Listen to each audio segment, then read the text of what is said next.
My dear friends, I hope that you're doing really well. And I welcome you to a new session with me, Girish, again. In today's session, we're going to discuss about conflict management. Okay, conflict management or conflict resolution or how to deal with conflicts in general. All right? And we won't be recording just one session on it. I intend to do 2 or 3, okay, in the long run. And it's something quite interesting to me, and I've been spending years, I would say, perfecting the way I approach conflicts or I approach tense situations, whether it's at work, whether it's at home, okay, in your private life. It's something I'm quite fascinated about, all right? And in today's session, we're going to discuss a few strategies, okay, about what we can do every time we come up with a conflict, all right?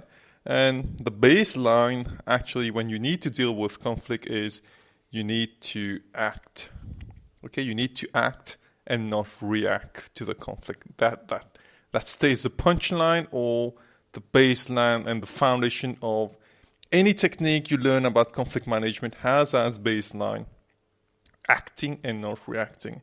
And to be able to do that, it takes lots of discipline, lots of practice, lots of mindfulness, and lots of actually understanding yourself as a person. All right? So the first approach is you need to always pause. You need to stop. So when the conflict arises, okay, what happens is we get that tendency, that urge to actually react, okay, to actually, do something in a conflict.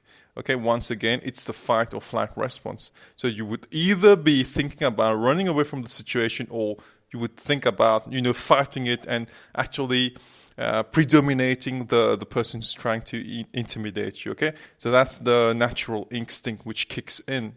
But instead of doing that is when a conflict arises, you need to avoid doing this. So you need to take a moment to actually breathe slowly and be aware. So you breathe slowly every time you come across a conflict. You breathe slowly and you notice the air coming into and going out of your lungs and belly. And if you allow that simple exercise to take place, that simple act of actually focusing on your breath, okay, it will allow you to ground yourself in the present moment.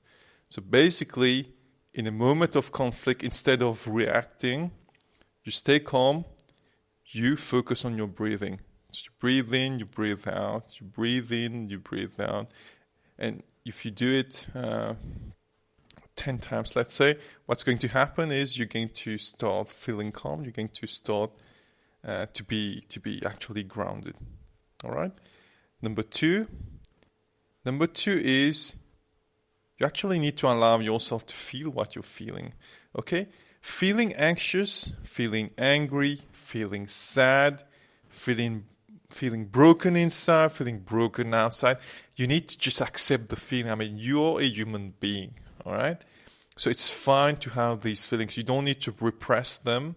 You don't need to express them overtly, all right? What you need to do is you just need to accept these feelings. So you pay attention to the thoughts or emotions which are coming up, and just pay attention. So how are you feeling right now? Are you feeling really rejected, or you're feeling really sad? Is your heart pumping a lot? Are you having angry thoughts?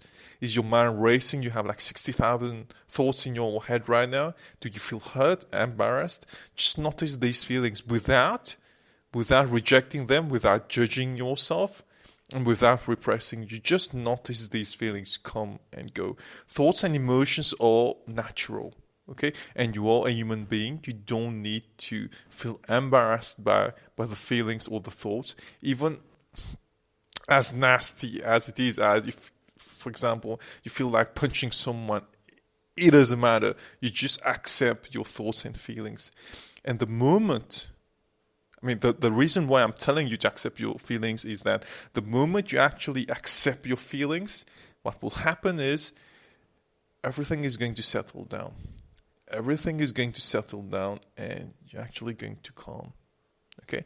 The more you try to hold on to something, or the more you try to repress it, or the more you try to fight against these emotions, what will happen is they're going to persist. Okay? So what you need to do is you need to accept these feelings, these emotions, these thoughts, and accepting these thoughts will automatically calm everything down. All right? So that was number 2. Number 3, and the last one for this episode would be, you can do a brief body scan.